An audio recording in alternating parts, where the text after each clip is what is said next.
If you're hearing this, then I've already decided it's too late to stay quiet, and that means you might already be closer to it than you realize.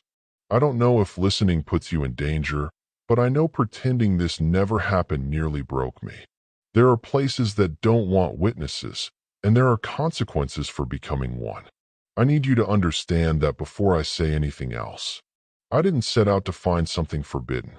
None of us did. It started the way most bad stories do, with boredom and too much time and the quiet confidence that nothing ever really happens anymore. We were killing a weekend, following an old access road that wasn't even marked on our phones, joking about how every abandoned place looks scarier online than it does in real life. That kind of casual disbelief feels embarrassing now. At first, everything was ordinary in a dull, forgettable way. Trees, gravel, the sound of our boots crunching in sync.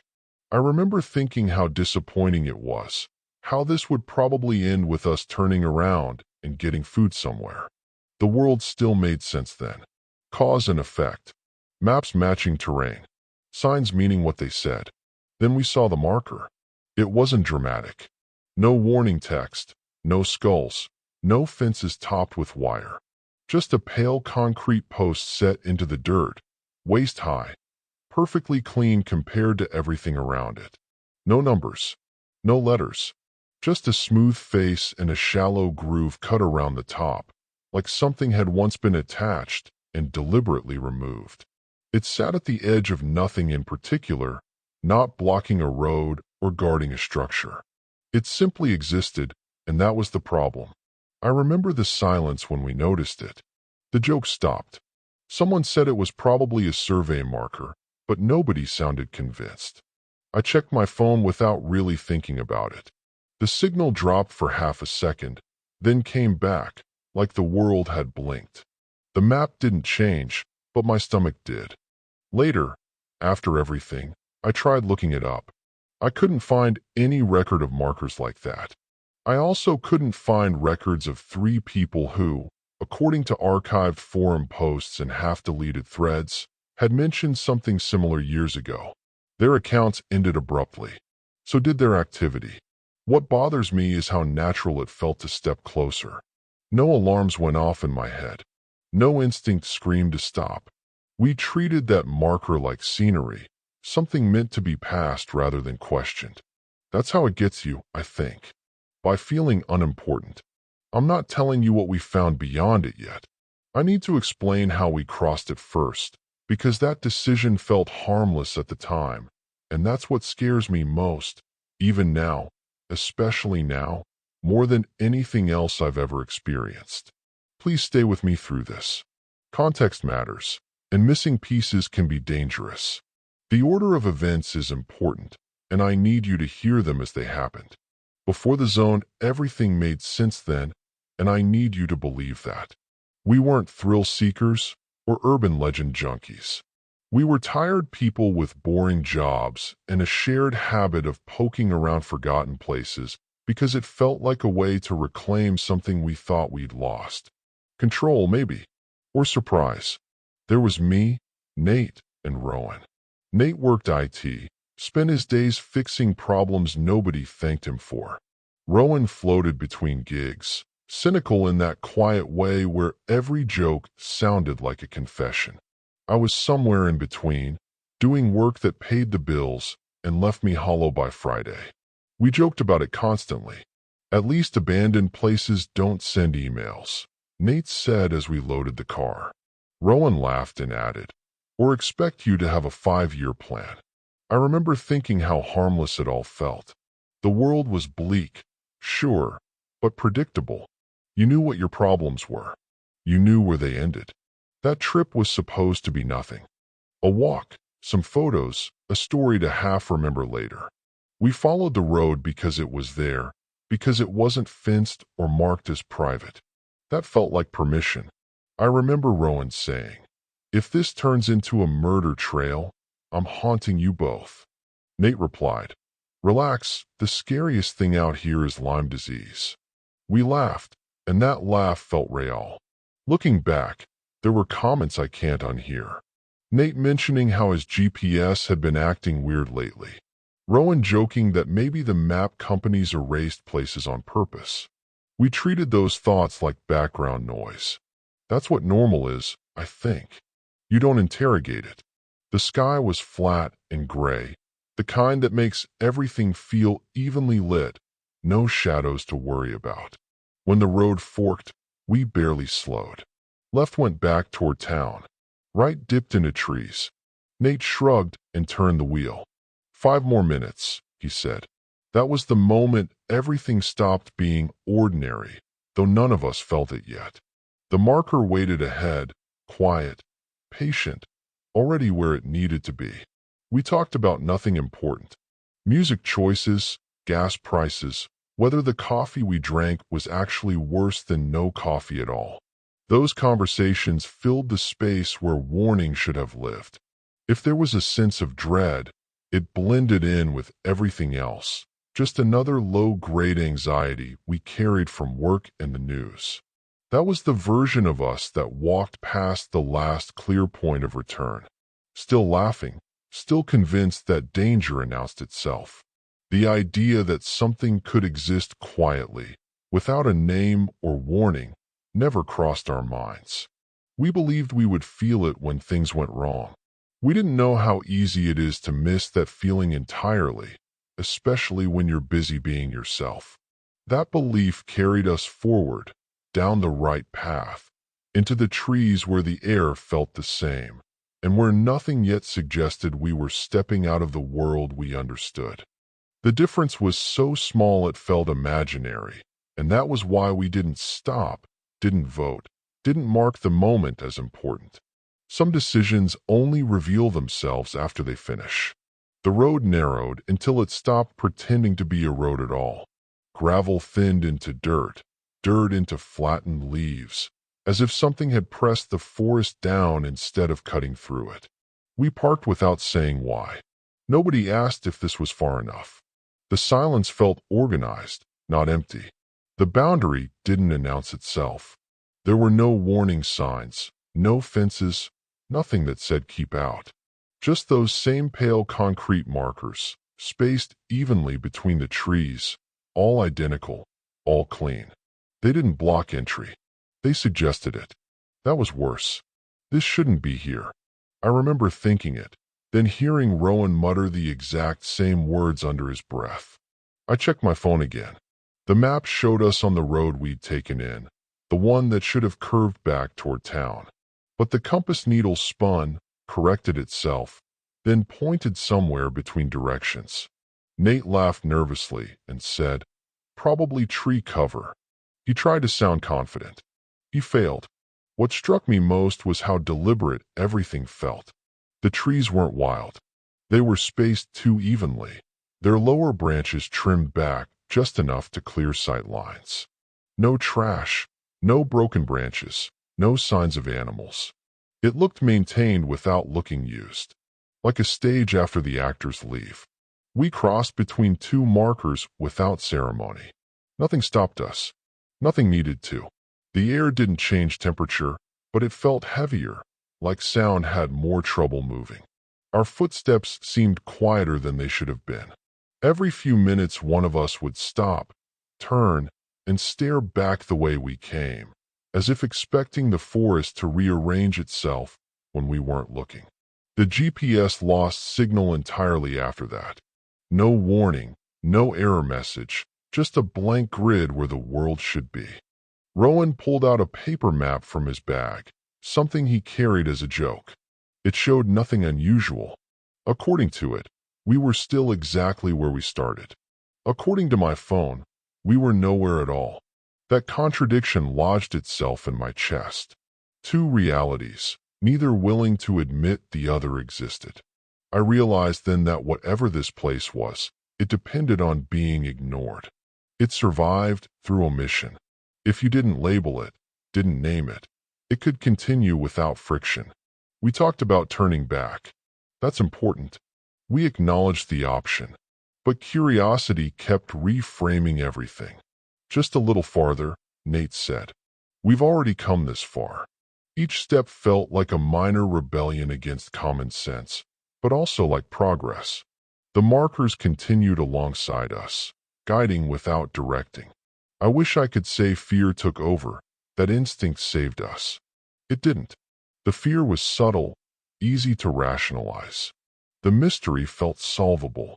That belief carried us deeper, past the point where maps mattered, into a place defined by what was missing and by the quiet certainty that someone, somewhere, knew exactly where we were. I didn't understand then that noticing it was part of the problem. Observation felt harmless, passive, but the space seemed to tighten around attention itself. It wasn't reacting to movement, only awareness. The more we looked, the more defined it became, as if our curiosity was filling in blanks that were meant to stay empty, and once filled, could never be erased again. That realization came far too late for.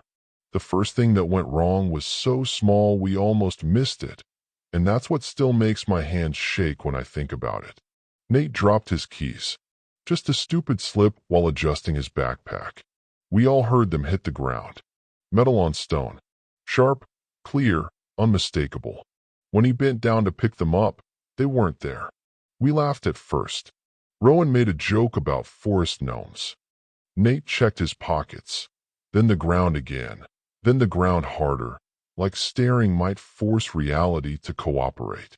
The keys were only a few seconds old. They couldn't have gone anywhere. I crouched too, brushing leaves aside. Nothing. Then we heard the sound again. Metal on stone, exactly the same as before, but delayed, stretched, like an echo that didn't understand timing. It came from behind us, somewhere between the trees we'd already passed through. That's when nobody laughed anymore. Nate said, "That's not funny," and I don't think he meant us. We stood there, waiting for something else to happen. Nothing did. No movement. No wind. Just that organized silence again, pressing in. Eventually, we found the keys placed neatly on top of one of the concrete markers we were sure had been empty seconds earlier. Aligned. Centered. Returned. None of us said thank you. None of us touched them right away. It wasn't until later that we understood what had happened. The rule wasn't about losing objects. It was about sound. About attention. The keys had fallen where we weren't supposed to let noise linger. The zone corrected it, calmly, efficiently, like filing paperwork. After that, everything felt delayed by a fraction of a second. Our voices sounded slightly wrong, as if they'd passed through something before reaching our ears. Rowan snapped his fingers and frowned. "Did you hear that?" he asked. We had, but not when we should have. Time didn't disappear. It slipped. We'd check our watches and find minutes missing, then reappearing later, bunched together, making us feel dizzy and stupid for questioning it. The place wasn't hostile. It was administrative. I became aware of other absences. No birds. No insects. Even our breathing felt monitored, like too much noise would be noted somewhere we couldn't see. We started moving slower without discussing it, stepping carefully, placing our feet like guests in a stranger's home. That's how rules take hold. Not through threats, but through accommodation. We told ourselves it was explainable. Acoustics. Stress. Group paranoia. That rationalization mattered. It allowed us to keep going. Turning back felt premature, dramatic. We hadn't seen anything truly wrong yet. Just anomalies. Just corrections. But the unease settled into my spine anyway, because I knew then that the zone had responded to us, and response implies expectation. We hadn't been warned. We had been evaluated. And somewhere, without saying it aloud, we all understood we were already breaking more rules than the one we'd noticed, and stopping now wouldn't undo that. We found the first sign of someone else about 20 minutes after the keys incident, though found might be the wrong word. It was more like the forest allowed us to notice it. A strip of orange fabric hung from a low branch, faded and frayed, tied in a knot that looked intentional. trail marker style. Not old enough to be forgotten, not new enough to be comforting. Rowan said, "Okay, that's new." Nate replied, "Or old." Neither option felt good. Once we saw it, we started seeing more. Scratches on bark arranged in repeating patterns. Stones stacked too evenly to be natural. Each sign appeared just far enough apart to keep us moving, like breadcrumbs laid by someone who didn't want to be followed quickly. Then we found the notebook. It was sealed in a plastic bag and wedged into the hollow of a fallen tree, protected from the elements in a way that suggested planning. The pages were warped but legible. Dates filled the margins, out of order, some repeating. Sentences stopped mid-thought. Others contradicted themselves outright. Don't trust the markers. Follow the markers or you'll loop. If you hear yourself behind you, don't turn. Turning is the only way out. I remember the smell of the paper, damp and metallic. Rowan flipped through faster than he should have, like the answers might evaporate if he didn't. Nate kept glancing around while I read, his body angled away from the trees, like he expected something to approach quietly. One name appeared again and again, sometimes signed neatly, sometimes carved into the page so hard it tore through. If you've heard that name before, even in passing, I want you to stop for a second and think about where. Old forum posts, comment sections that went nowhere, stories that never got finished. I'd seen it once, years ago, and dismissed it as an ARG or an in-joke. Seeing it there made my mouth go dry. There was also a voice recorder. Cheap, handheld. It still worked. The recording started with calm breathing and a man stating his name and the date. Halfway through, his voice shifted. He began correcting himself, arguing with someone who wasn't audible. At one point he whispered, "I don't remember recording this," and then, quieter, "I don't remember leaving." The last seconds were just static and a soft, rhythmic sound, like someone tapping a finger on concrete. That's when the curiosity died. This wasn't exploration anymore. It was inheritance. Whatever had happened here hadn't ended. It had stalled, waiting for replacements.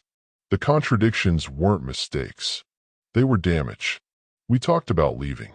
Again, this time seriously. But the markers continued ahead, closer together now, more deliberate. And beneath the fear was something worse. The sense that turning back would erase what we'd learned, like the notebook, like the recorder, like the people whose names no longer showed up anywhere else.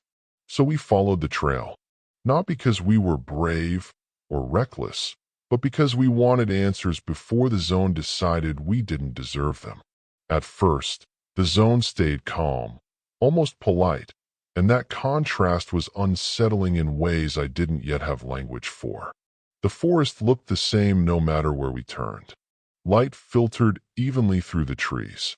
The markers stayed clean, unweathered, indifferent.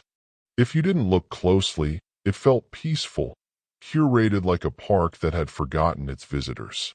Then the path shifted. Not dramatically. No trees falling, no ground opening. We noticed it because the stack of stones we'd passed minutes earlier was suddenly ahead of us again, arranged slightly differently, as if corrected. Rowan stopped walking. "Did we circle back?" he asked. Nate checked behind us. The trees there didn't match the ones we'd just passed.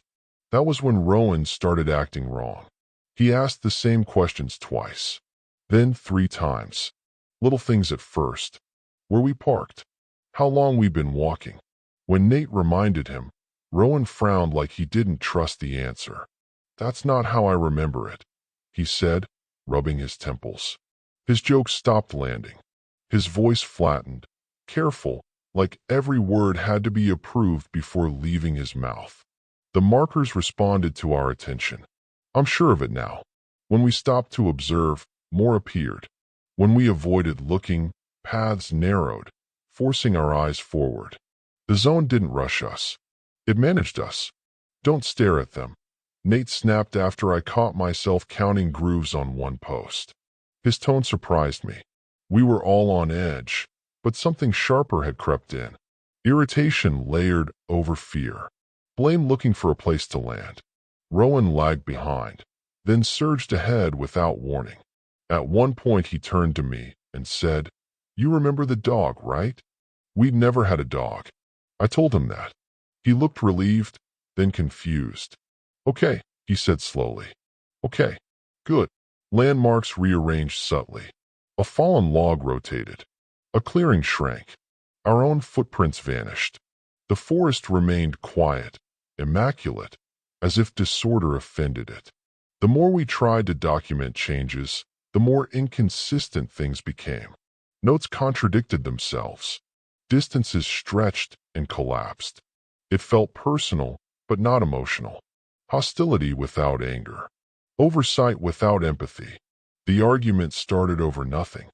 Nate accused Rowan of wandering. Rowan accused Nate of lying about time. I told them to stop, to lower their voices, and Rowan rounded on me with an expression I didn't recognize. "You're watching too hard," he said. "It doesn't like that." That sentence broke something. Nate told Rowan to calm down. Rowan laughed, sharp and humorless, and stepped off the path between two markers we hadn't noticed before. Nate followed without thinking, shouting his name. I hesitated, torn between them, between directions, and the space between us felt suddenly deliberate. The zone didn't block our movement. It divided it. And standing there, listening to their voices pull apart in different directions, I understood that whatever rules governed this place, separation was one of them, and noticing had made us eligible. I followed Nate's voice first. It felt safer than choosing silence. The trees thinned gradually, like someone easing open a curtain, and the forest gave way to geometry. Straight lines where there shouldn't have been any. Concrete edges half buried in soil, scrubbed clean despite everything around them trying to reclaim space. Whatever this was, it wasn't old neglect. It was quiet upkeep. The building didn't rise so much as assert itself. Low, wide, windowless, it surfaced the same pale gray as the markers. No doors at first glance. No signage. Just a structure that existed because it was meant to, not because anyone might admire it. Nate stood near one corner, breathing hard, staring at a recessed seam in the wall that slid open as we approached. Inside, the air smelled filtered. Corridors branched off at right angles, lit by panels recessed into the ceiling. The lights hummed softly, steady, patient. This wasn't a bunker or a ruin. It was operational. Floors clean enough to reflect our legs. No dust. No decay. Rowan was there too, leaning against the wall like he'd been waiting. He didn't look surprised to see us.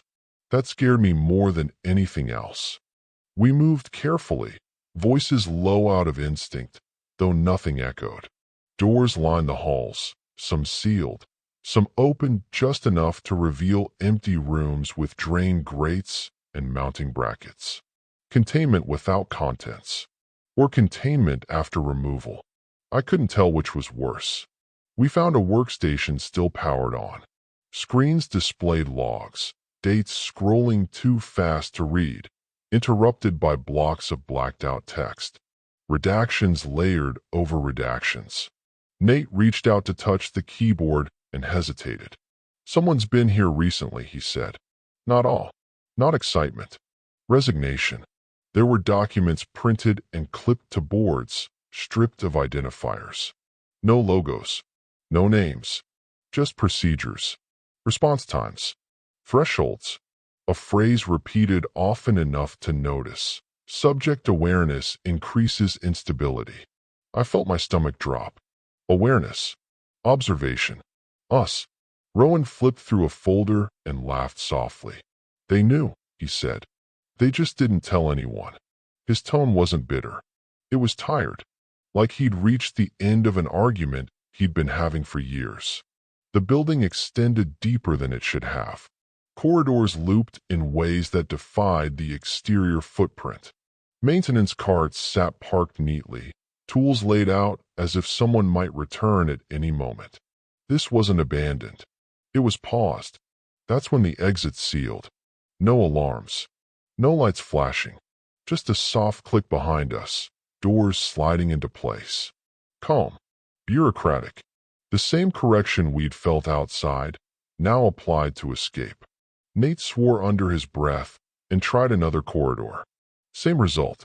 The building wasn't hostile. It was procedural. I realized then that the zone wasn't containment. It was interface. A boundary for something managed, monitored, and still very much active. And whatever rules governed leaving, we had already violated them simply by understanding where we were. The thought that we were not supposed to find this settled in slowly, heavily. We weren't explorers anymore. We moved carefully, voices low out of instinct, though nothing echoed. Doors lined the halls, some sealed, some open just enough to reveal empty rooms with drained grates and mounting brackets. Containment without contents, or containment after removal. I couldn't tell which was worse. We found a workstation still powered on. Screens displayed logs, dates scrolling too fast to read, interrupted by blocks of blacked-out text. Redactions layered over redactions. Nate reached out to touch the keyboard and hesitated. "Someone's been here recently," he said. Not all. Not excitement. Resignation. There were documents printed and clipped to boards, stripped of identifiers. No logos. No names. Just procedures. Response times. Thresholds. A phrase repeated often enough to notice. Subject awareness increases instability. I felt my stomach drop. Awareness. Observation. Us. Rowan flipped through a folder and laughed softly. "They knew," he said. "They just didn't tell anyone." His tone wasn't bitter. It was tired, like he'd reached the end of an argument he'd been having for years. The building extended deeper than it should have. Corridors looped in ways that defied the exterior footprint. Maintenance carts sat parked neatly, tools laid out as if someone might return at any moment. This wasn't abandoned. It was paused. That's when the exit sealed. No alarms. No lights flashing. Just a soft click behind us, doors sliding into place. Calm. Bureaucratic. The same correction we'd felt outside, now applied to escape. Nate swore under his breath and tried another corridor. Same result. The building wasn't hostile. It was procedural. I realized then that the zone wasn't containment. It was interface. A boundary for something managed, monitored, and still very much active.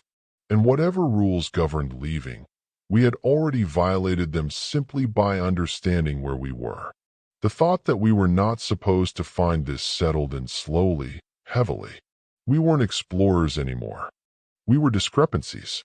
And discrepancies, I was beginning to understand, don't get to decide when they're resolved. The rule was never written down, but by then we knew it existed. We felt it hovering over every choice, every glance, every unspoken question. Some lines you don't cross by accident. You cross them because the alternative feels worse. The screen started reacting when Nate spoke too loudly. At first, it was just a flicker. Then text paused mid-scroll. A cursor blinked, waiting. Rowan stared at it, eyes wide, almost reverent. "It's listening," he said. I told him to stop talking. I told both of them to stop looking at the screens. The word awareness echoed in my head like a siren. Nate didn't listen. He never did when fear turned into anger. "If it's active," he said, voice shaking, "then there's a way out. Systems have exits. They have overrides." He stepped closer to the terminal and typed his name into a prompt that shouldn't have accepted input. It did. The room changed without changing. No alarms. No movement. Just a pressure shift, like the air deciding to pay attention. Nate froze, fingers still hovering over the keys. He tried to laugh and couldn't finish it. "Guys," he said slowly, "I can't remember my." That was as far as he got. He didn't vanish. That would have been easier.